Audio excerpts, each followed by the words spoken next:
So நாளைக்கு நடக்க போகிற ஸ்மாக்டவுனுக்காக ஒரு சின்ன ப்ரிவியூ பார்க்கலாம். ஸோ நாளைக்கு ஸ்மாக்டவுனில் பார்த்தீங்கன்னா 2 பேர் வந்து ரிட்டர்ன் ஆக போகிறாங்கன்ற ரூமர்ஸ் வந்து கிடச்சிருக்கு. யாரெல்லாம் பார்த்தீங்கன்னா ஃபர்ஸ்ட் ராண்டி ஆர்டன். ஆமாங்க, ராண்டி ஆர்டன் வந்து ரொம்ப நாளாக ஆளே காணும். நிறைய ஃபேன்ஸ் வந்து சோஷியல் மீடியாவில் போஸ்ட் போட ஆரம்பிச்சிட்டாங்க, ராண்டி ஆர்டன் எங்கடா, ராண்டி ஆர்டன் எங்கடான்னு. நம்மளே கூட அதுக்கு ஒரு வீடியோ போட்டிருப்போம். ஸோ ராண்டி ஆர்டன் பார்த்தீங்கன்னா நாளைக்கு ஸ்மாக்டவுன்ல வந்து ரிட்டர்ன் ஆக போறான்ற ரூமர் கிடைச்சிருக்கு. ஸோ இன்னொருத்தர் யார் ரிட்டர்ன் ஆவார் பார்த்தீங்கன்னா ஜேக்கப் ஃபாட்டு தான் ரிட்டர்ன் ஆக போறான்ற ரூமர்ஸ் கிடைச்சிருக்கு. அவர் ரிட்டர்ன் ஆகி பார்த்தீங்கன்னா ட்ரூ மேக்கின்டர் கூட தான் வந்து ஃபியூட் போறான்ற மாதிரி ரூமர்ஸ் கிடைச்சிருக்கு. பட் இது எந்த அளவுக்கு உண்மைன்னு தெரியல. ஆனா அவர் சீக்கிரமா ரிட்டர்ன் ஆக போறது வந்து 100% கன்ஃபார்ம் தான். ஸோ நெக்ஸ்ட் பார்த்தீங்கன்னா லாஸ்ட் ரவுண்ட் டோர்னமெண்ட்கான ஃபைனல்ஸ் மேட்ச் வந்து கன்ஃபர்மேஷன் பண்ணிருக்காங்க. கந்தர் vs எல்ஐ நைட். ஸோ இந்த மேட்ச்ல பார்த்தீங்கன்னா ஆப்வியஸ்லி உங்களுக்கே தெரியும் யார் ஜெயிப்பான்னு.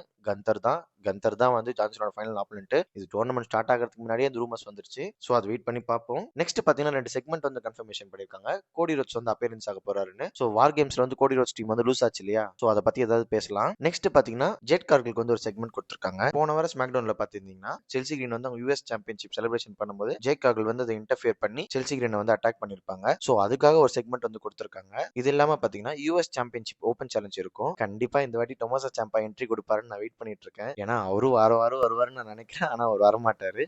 ஸோ வெயிட் பண்ணி பார்ப்போம்.